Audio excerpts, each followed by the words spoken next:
Hierdie is kamer nommer 5 en as jy mooi kyk, sê jy sien hier is ons lyn alweer. Dit amuse my tot vandag toe hierdie lyne wat in hierdie kamers lê. Ons het geen benul gehad van hierdie goed nie. Wat jy hieronder sien is die lewe. Dit is nou tipies, lees so baie van Putin oorlog. Kyk, Putin vra nie God vir geld nie. Hy maak sy eie geld. Sy tuin is vol van gierigheid en hoogmoed en so. Hy's 'n wêreldse mens. Maar die resultaat van oorlog maak vir geld veroorsaak dat die vrouens en die kinders sterf. Oorlog is nie 'n goeie ding nie.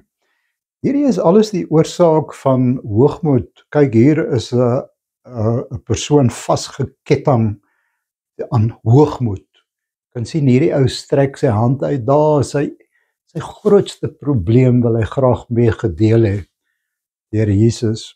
Hier is twee, is 'n lijk op 'n man se rug vasgemaak. As jy 'n lijk op my rug sou vasmaak, sal dit 'n tydjie neem, maar die wurms van die lijk sal binne in my gaan. So dis alweer die vlees. So Paulus se famous Romeine 8:6, dit is die vlees, dit is die dood. Dis nie 'n fisiese dood nie, dis die dood van die hart. Jy weet, die Here het een keer vir my gesê, die hart is die belangrikste. Hy sê daar is dinge in die hemel wat nog nie aarde toe gekom het nie. Want die mense vir wie dit is om het te ontwikkel, het nie 'n rein hart nie. Hy sukkel om 'n rein hart te kry. So, Jesus het toe kom preek vir 3 jaar, en daai 3 jaar het hy nie een keer gesê hy gaan die Romeine wegvat nie. Hy het vir die Jode geleer, wees lief vir mekaar, extra myl, dra die ander wang, en sovoorts. So, ek dink Jesus sê dieselfde vir ons vandag. Hy gaan nie die politieke partye wegvat. Sê ek, julle gaan self beheer. En ek sien dit so baie met die Afrikaanse mense wat vir ons kom kuier, hoe goed dit met hulle gaan. Hulle is voorspoedig, hulle het selfbeheersing, hulle het dissipline, hulle doen amazing dinge. Hierdie regering pla glad. En dit is vir my so 'n voorbeeld. Ek is so trots om te kan sê ek is ook Afrikaans.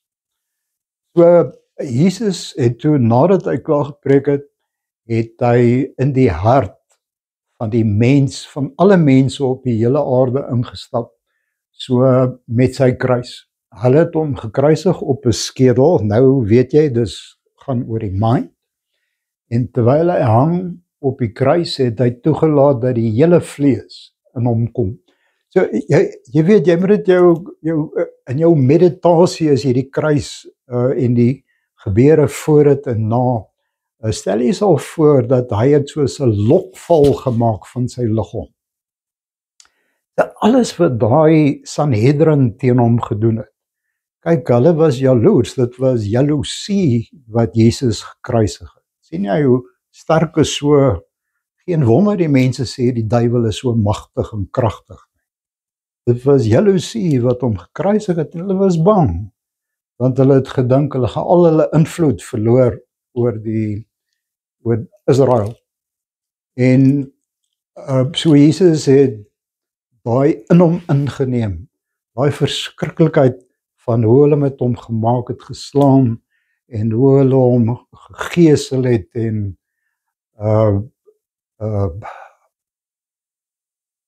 dit is te erg om te beskryf, maar hy het nie 'n woord gesê nie, en hy het alles net in hom ingeneem.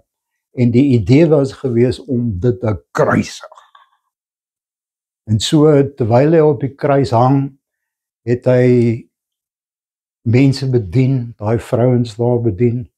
Jesus het 'n man se siel gered, terwyl hy hang op die kruis, en toe gaan staan en vergewe almal. En dit behoort ons karakters te wees. Dit is dinge, as 'n mens nie vergewe nie, sal jy nooit 'n tuin hê nie in jou lewe nie. So terwyl Jesus hang op die kruis, het hy die hele vlees toegelaat. Nog baie erger is al hierdie siektes en peste, alle kankers in hom ingeneem. En daar gehang vir 6 ure en hy het sy liggaam verlaat in daai lelike ou ding vol siekte, vol alle negatiewe emosies, los op die kruis. En sy gees het net uitgeglip. En toe steek hulle daai lijk in sy sy en toe vloei daar bloed en water uit.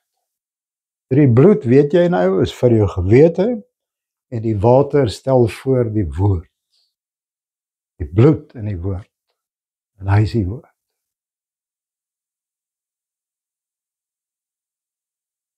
Hierdie kamer is 'n plek waar ons lekker nagmaal hou.